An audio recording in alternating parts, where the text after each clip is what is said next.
तो Arab world को समझना आसान नहीं है, क्योंकि अरब वर्ल्ड में एक तरफ शेखों का भी शासन है जो अमेरिका के पिट्ठू हैं, गाजा पर एक शब्द नहीं बोलते, गाजा के कत्ल गारत पर वैसे वो मुस्लिम वर्ल्ड का लीडर बनना चाहते हैं, ये टर्की मुस्लिम वर्ल्ड का लीडर बनना चाहता है। जो अर्दोगान नाम का शख्स पैदा हुआ है उस शानदार देश में, इतना जालिम अंदाजा लगाया जो कुर्दों का कत्ल करने के लिए वो सिर्फ सीरिया को तबाह कर रहा है। देखिए, सीरिया को नष्ट पहले भी नहीं किया जा सकता। हो सकता है मेरी बात कल गलत सिद्ध हो जाए या सही सिद्ध हो जाए, जो मेरा अनुमान के आधार पर कह रहा हूँ, क्योंकि सीरिया के साथ जमकर आज रूस खड़ा है, पहले भी खड़ा था। और रूसी अगर बशर असद की हिफाजत नहीं कर पाए तो रूस को बहुत गहरा धक्का लगेगा।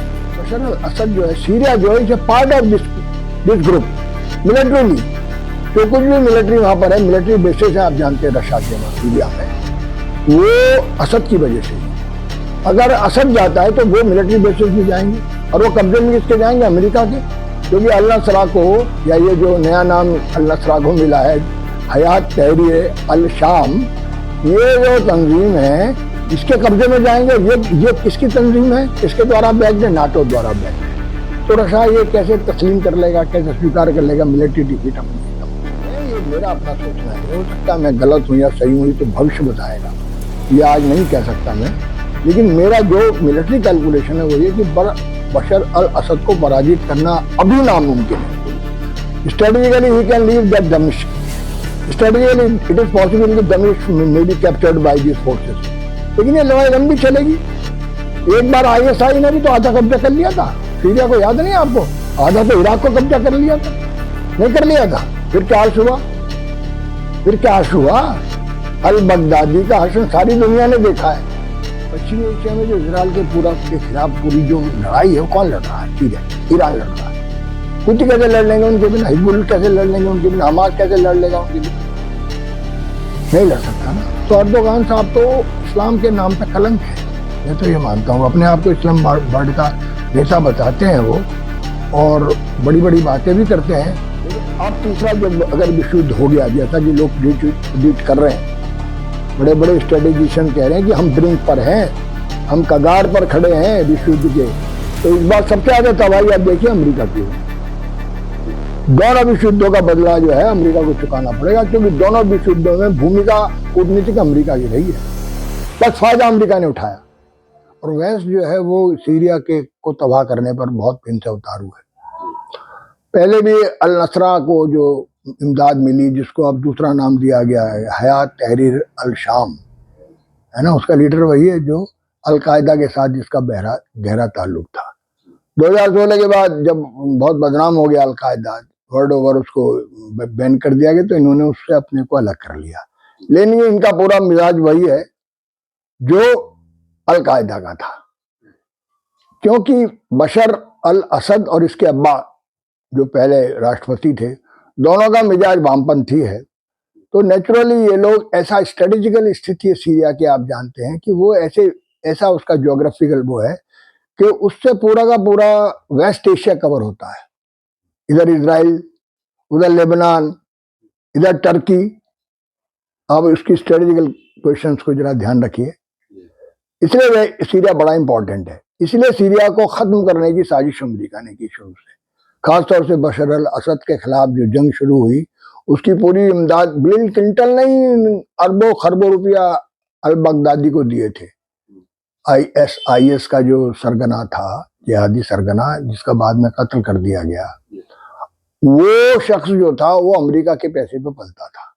उसी तरह जिस तरह तालिबान पे जितने भी फैनेटिक्स हैं, जितने भी इस्लाम के नाम पे धर्मांध लोग, जो इस्लाम के नाम पे मैं जिन्हें कलंक कहता हूँ, उनका लेना देना नहीं इस्लाम से, वो इस्लाम के इमोशंस का फायदा सिर्फ लोगों को बरगलाने के लिए और सत्ता हासिल करने के लिए करते रहे। जैसे हिंदुस्तान में भी बहुत से लोग, हमारे संगी भाई, हिंदू धर्म का इस्तेमाल सिर्फ सत्ता के लिए करते हैं, क्योंकि हिंदुस्तान के माध्यम से हमें बात समझ में आ सकती है।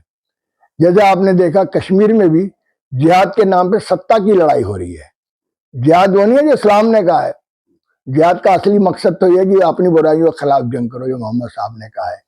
तो जिस तरह से हर धर्म को साम्राज्यवाद के लिए ईसाइयत का इस्तेमाल किया गया, जानते हैं ना आप, पहले कहा था कि जो बहुत बड़े उसने अफ्रीकन लीडर ने कि पहले आते हैं फादर, उसके बाद आती हैं सेनाएं, है ना। कब्जा करने के लिए अफ्रीका की का एक बहुत बड़ा फाइटर है, जिसका बाद में कत्ल कर दिया गया था, लुमुम्बा, पैट्रिक लुमुम्बा के अल्फाज में बोल रहा हूँ आपके सामने।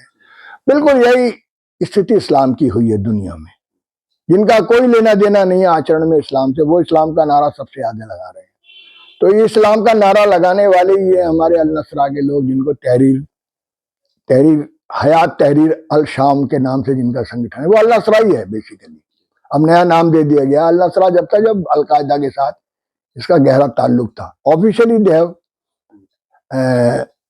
Totally broken there relation with al Qaeda. Al Qaeda आज भी है, अलकायदा मरा नहीं है। अलकायदा तो अफगानिस्तान में जिंदा है, अब जाके देखिए, ऐसा नहीं है। भले इनके लीडर कत्ल कर दिए गए, लेकिन वो तो विचार होता है ना, वो जो विचार है वही संगठन का निर्माण करता है। तो अलकायदा का विचार मरा नहीं है। इस समय बशर अल असद को खत्म करने की दूसरी ये तंजीम शुरू हुई है, दूसरी तहरीर है ये दोबारा। और विद्रोही गुटों को पूरी ताकत जो दे रहा है टर्की। और टर्की को ताकत कौन दे रहा है? नाटो। नाटो का मेंबर है टर्की।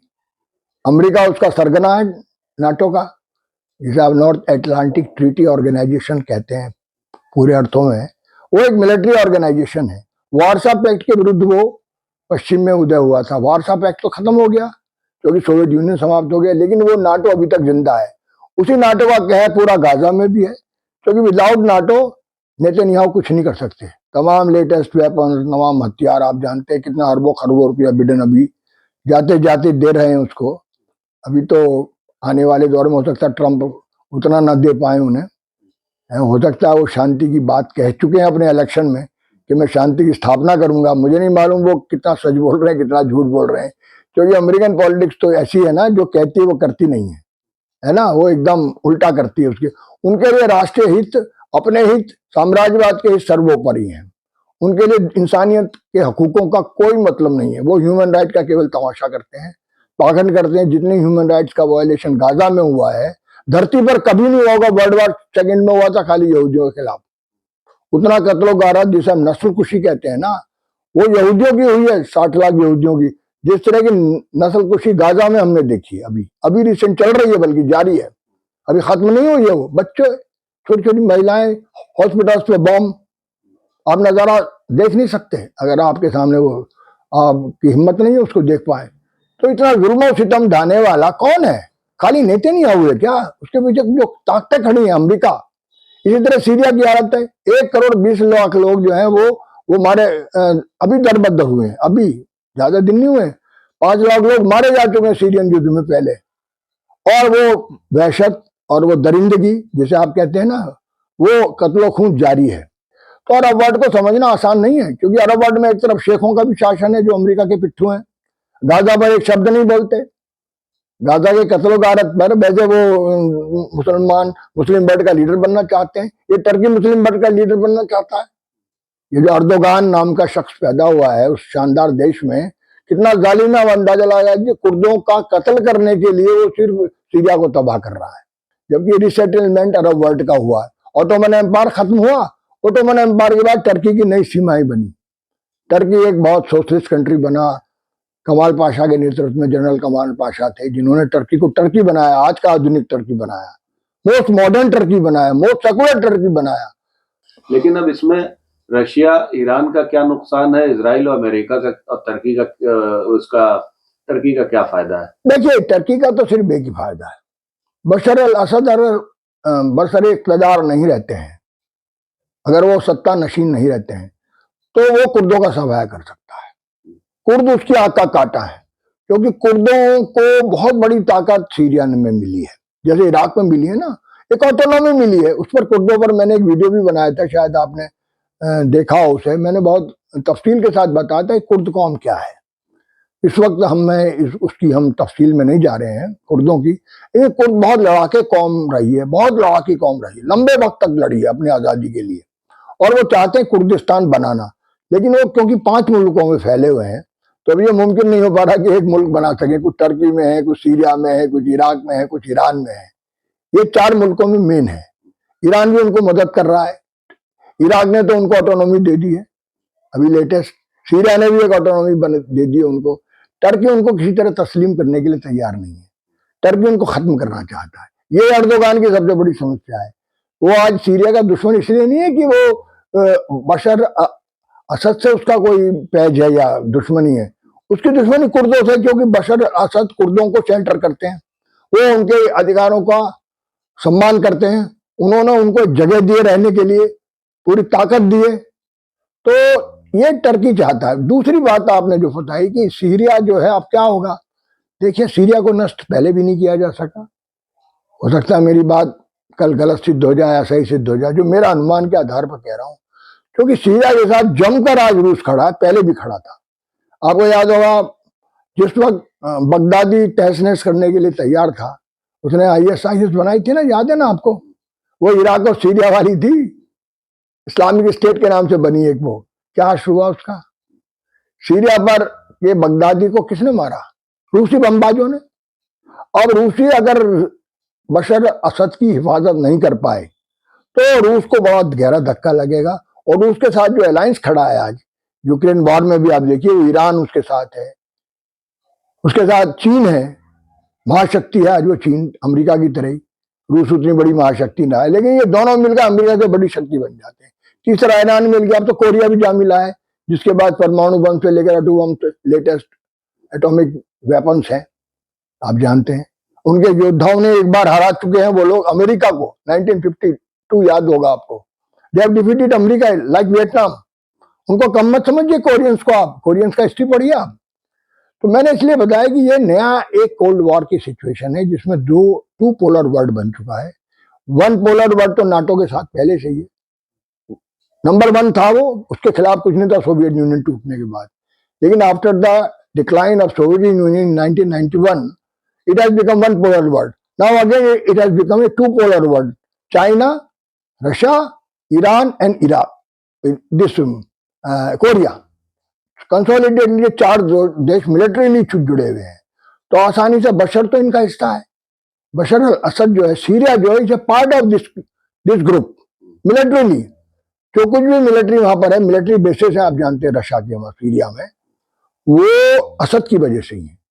अगर असद जाता है तो वो मिलिट्री बेसिस भी जाएंगे, और वो कब्जे में किसके जाएंगे, अमेरिका के, क्योंकि अल नसरा को, या ये जो नया नाम अल नसरा को मिला है, हयात तहरीर अल शाम, ये जो तंजीम है इसके कब्जे में जाएंगे। ये किसकी तंजीम है, किसके द्वारा बैक्ड है, नाटो द्वारा बैक्ड है। तो रशिया ये कैसे तस्लीम कर लेगा, कैसे स्वीकार कर लेगा मिलिट्री डिफीट अपनी एकदम। तो ये युद्ध तो चलेगा, भले ही बशर अल असद को दमिश्क छोड़ना पड़े, हो सकता है कल दमिश्क जो है उनके कब्जे में भी चला जाए, जैसे अलेप्पो चला गया, जैसे दूसरे शहर जा रहे हैं एक के बाद एक, आपने जाना ना, उनके border cities are under capture of rebels.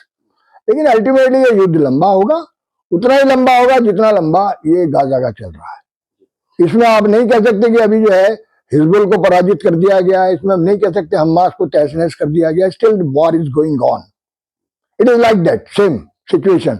ठीक है, अभी हमें लगता है इजराइल जीत रहा है, लेकिन इजराइल अगर जीत रहा था तो हिजबुल्लाह से फिर सीजफायर क्यों किया इसने? अब देखिए ना हिजबुल्लाह के आगे किस तरह इसने, जिसको नष्ट करने के लिए निकला था, है, उन्होंने पूरा का पूरा जो है ना ये उत्तरी इजराइल नष्ट कर दिया। ये तो सारी दुनिया जानती है, हिजबुल्लाह के लड़ाकों ने जो 50 लाख से ज्यादा हैं, सब जानते, सारी दुनिया जानती है, 50 लाख से ज्यादा भी हो सकते हैं, 50 लाख तो रिकॉर्डेड है। 50 लाख को हराना इतना आसान है क्या?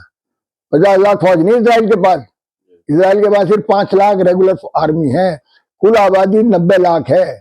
हिजबुल्लाह के पास 50 लाख लड़ाके हैं, सारी दुनिया जानती है, they are backed by Iran. हूतियों के पास कितने लड़ाके हैं, दक्षिण यमन की बात कर रहा हूं मैं आपको, पूरी की ऐसी तैसी कर दी थी इन्होंने अभी इस सागर के अंदर, जहां से वो जाते हैं, वो जो कौन सा सागर है, रेड सी, राइट, आपने ठीक नाम याद दिलाया, लाल सागर हम कहते हैं। क्या हश हुआ था, कैप्चर कर लिए थे जहाज अमेरिका के, इजराइल का एक जहाज आज तक उनके कब्जे में है। तो हमें अंडर एस्टिमेट नहीं करनी चाहिए पावर की, अमेरिका बहुत बड़ा सुपर पावर है, वो विश्व विजेता है, कुछ विश्व विजेता नहीं। अभी तब अफगानिस्तान से दुम दबा के भागा 20 साल में, खरबों रुपया खर्च करने के बाद। वो मुट्ठी भर तालिबान जिनको इंटरनेशनल सपोर्ट भी नहीं था, they were not backed by America, they were not by China, they were not by any powerful country. लेकिन जब पूरी कौम लड़ने के लिए तैयार हो जाती है ना, तो बड़ी से बड़ी महाशक्ति भी पराजित होकर चली जाती है। वियतनामियों ने सिद्ध किया, अफगानिस्तानियों ने सिद्ध किया है अभी अभी रिसेंट हिस्ट्री। तो अभी सर जो है, जैसे इन्होंने सीरिया के अहम हिस्सों पे कब्जा कर लिया है और ये रेबल्स इस वक्त पावरफुल लग रहे हैं, इनके पास वेपन्स भी हैं और बैकिंग है नाटो की, जैसा आप बता रहे हैं। और अभी भी सुबह की ये खबर थी कि इजराइल ने कुछ मूवमेंट जो है उधर सीरिया के इलाकों में की है उनके टैंक्स ने। तो अब ये क्या इजराइल की कोई और अमेरिका की ये पॉलिसी थी कि मतलब इस तरह से अनस्टेबल करके एक तो ईरान को कमजोर करना, क्योंकि वहां से हथियार हिजबुल्लाह को सप्लाई होते थे, और दूसरा उन इलाकों पे कब्जा करना जहां से इजराइल कंट्रोल कर सके? नेचुरल है, नेचुरल है। देखिए कारण क्या है कि देखिए जो नाकामियां इजराइल को मिली हैं हिजबुल्लाह के विरुद्ध लेबनान में, उसका कारण सीरिया है। क्योंकि आप जानते हैं सप्लाई लाइन जो हिजबुल्लाह की है वो सीरिया से जुड़ती है और सीरिया की जुड़ती है ईरान से।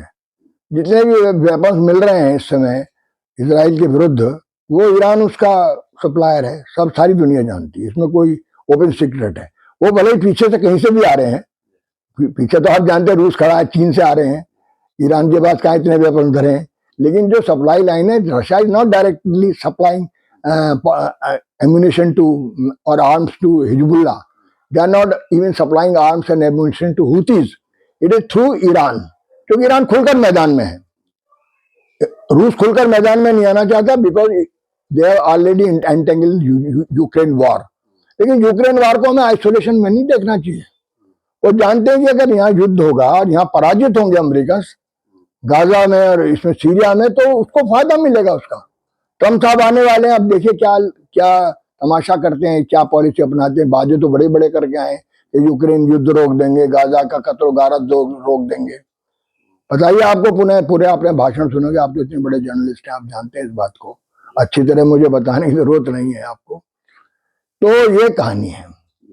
अभी क्या लग रहा है आगे कि क्या होने वाला है सीरिया में, जिस तरह से इराक की फोर्सेस भी, उनका भी मोबिलाइजेशन हुआ है बॉर्डर की तरफ? नहीं, देखिए मैं आपको बताता हूँ स्पष्ट, ये लड़ाई रूस हारेगा नहीं। ये अब रूस में हारेगा क्योंकि ये लड़ाई बशर अल असद के विरुद्ध नहीं है, पुतिन के विरुद्ध है। ये आप समझ लीजिए, बशर अल असद को आप पुतिन का छोटा भाई मान लो, उम्र में भी कम है और उसका बड़ा धस्त अगर किसी का सबसे ज्यादा उसके ऊपर है सीधा। आप जानते हैं 5 लाख जब मरे थे, पिछली लड़ाई की बात बता रहा हूँ, कई वर्ष पहले आपने कवर किए हुए अच्छी तरह, मुझे याद है 3 लाख मरे थे, जब 3-4 लाख मर गए थे हैं। अभी 1 लाख 20 दिन में छुटफुट में ही मरे हैं, अभी मर रहे हैं इस समय 50-60 हजार लोग मर गए 2-3 दिन के युद्ध में।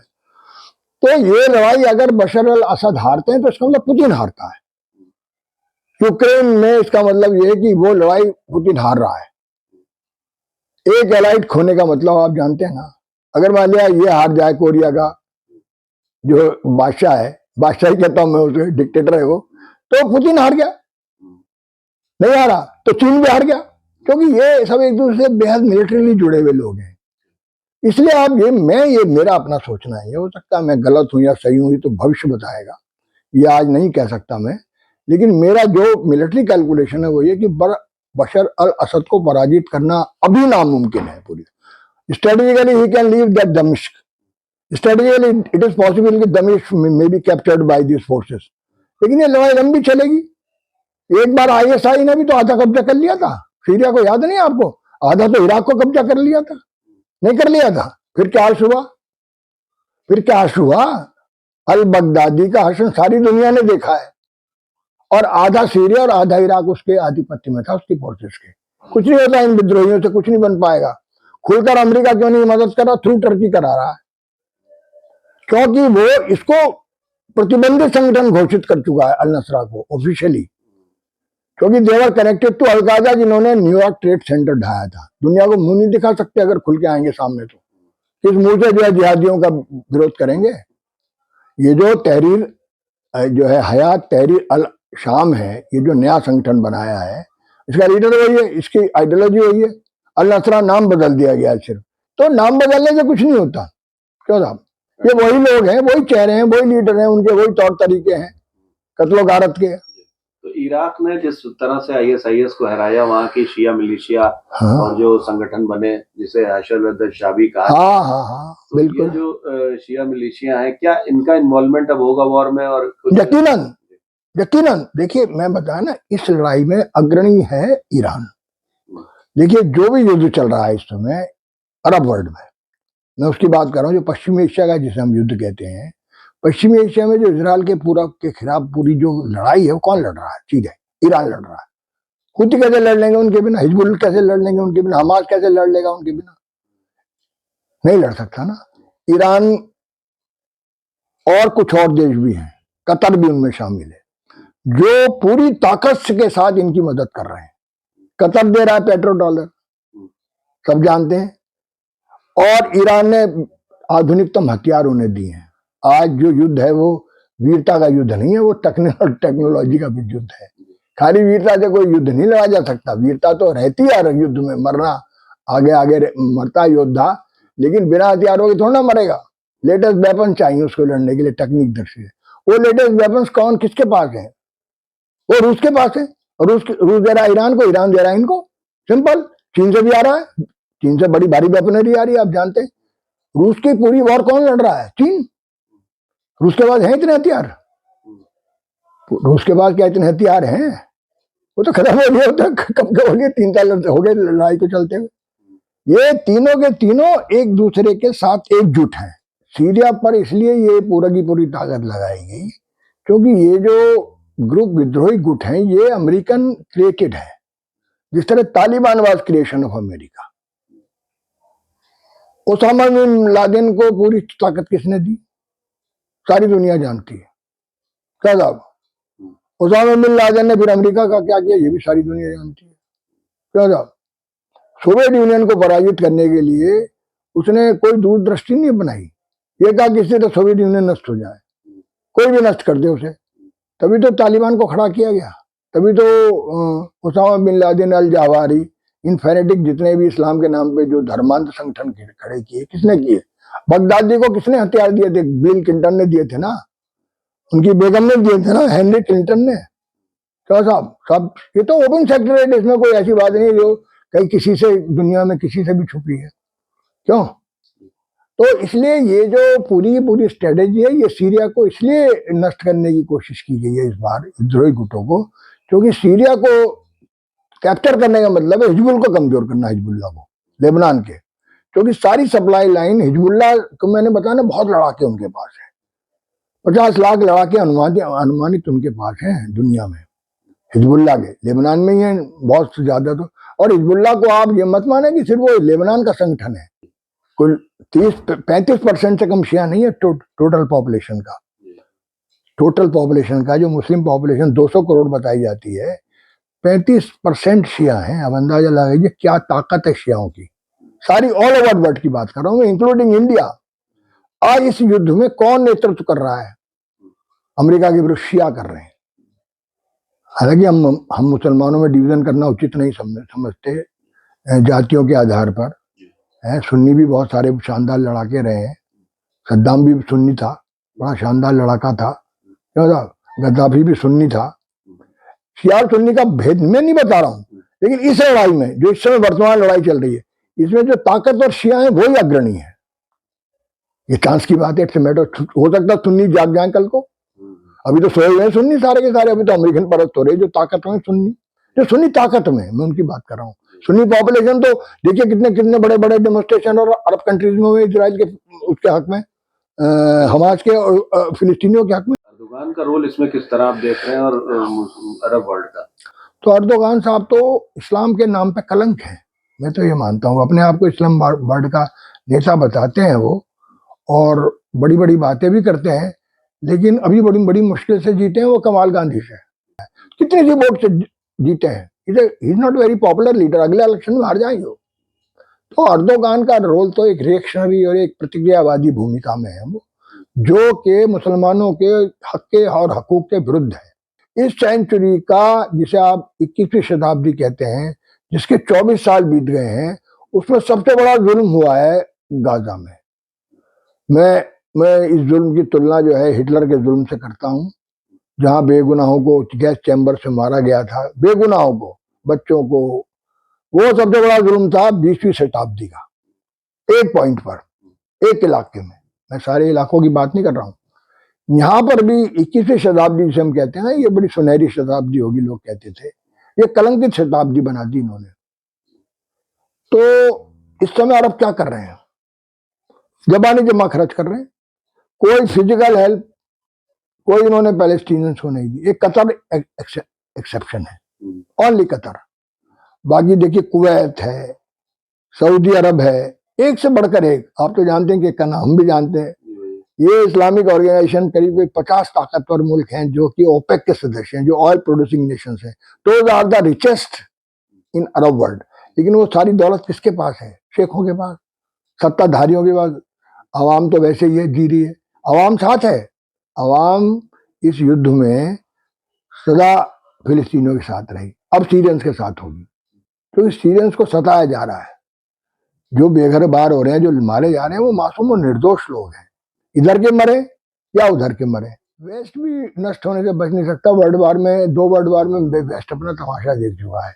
और अगर जो है तंजीर भाई, मैं दूर की बात नहीं कर रहा, अगर ये लड़ाई यूक्रेन वाली नहीं थमी और ये गाजा वाली नहीं थमी, तो यूरोप भी नष्ट होगा, तमाशा नहीं देख पाएगा। कारण क्या है कि ये फिर युद्ध होगा तो रूस भी इसमें पूरी तरह शामिल होगा, वर्ल्ड वार में चाइना भी शामिल होगा, सारी दुनिया शामिल होगी ना। और हर बार क्या होता है, ये वर्ल्ड वार में जो टारगेट बनता है वो मेन यूरोप ही बनता है। अभी यूक्रेन कहाँ, यूरोप में तो है, एशिया में तो नहीं है ना। अगर युद्ध बड़े पैमाने पे होता तो यूरोप तमाशा नहीं देख पाएगा, यूरोप भी पीड़ा भोगेगा, उसी तरह पीड़ा भोगेगा जैसे कि 10 करोड़ लोग मरे थे यूरोप के। तो अमेरिका का क्या होगा? अमेरिका का भी वही होगा जो यूरोप का होगा। अब तो अमेरिका भी यूरोप भी है भाई। यूरोप का लीडर कौन है? क्यों साहब, यूरोप में जर्मनी तो लीडर है नहीं नाटो का। नाटो का लीडर कौन है? लड़ाई तो नाटो लड़ रहा है ना, तो अमेरिका कैसे बचेगा? बच जाएगा क्या? विश्व युद्ध में इस बार अमेरिका 2 विश्व युद्धों का मजा नहीं लेगा कि व्यापारी बन के फायदा उठा लिया। भाई फर्स्ट वर्ल्ड वॉर में लास्ट फेज में आया, आपको मालूम है, हैं? और सेकेंड वर्ल्ड वॉर में भी कब आया? 1942 में, जबकि तोरा तोरा हमला हुआ था, जापान ने किया था ना, लास्ट फेज में आया। और it was the most benefited country in both the world wars. लेकिन अब तीसरा जो अगर विश्व युद्ध हो गया, जैसा कि लोग प्रिडिक्ट कर रहे हैं, बड़े बड़े स्ट्रेटेजिशियन कह रहे हैं कि हम ब्रिंक पर हैं, हम कगार पर खड़े हैं विश्व युद्ध के, तो इस बार सबसे ज्यादा तबाही आप देखिए अमेरिका की होगी। दोनों विश्व युद्धों का बदला जो है अमेरिका को चुकाना पड़ेगा, क्योंकि दोनों विश्व युद्धों में भूमिका कूटनीतिक अमेरिका की रही है।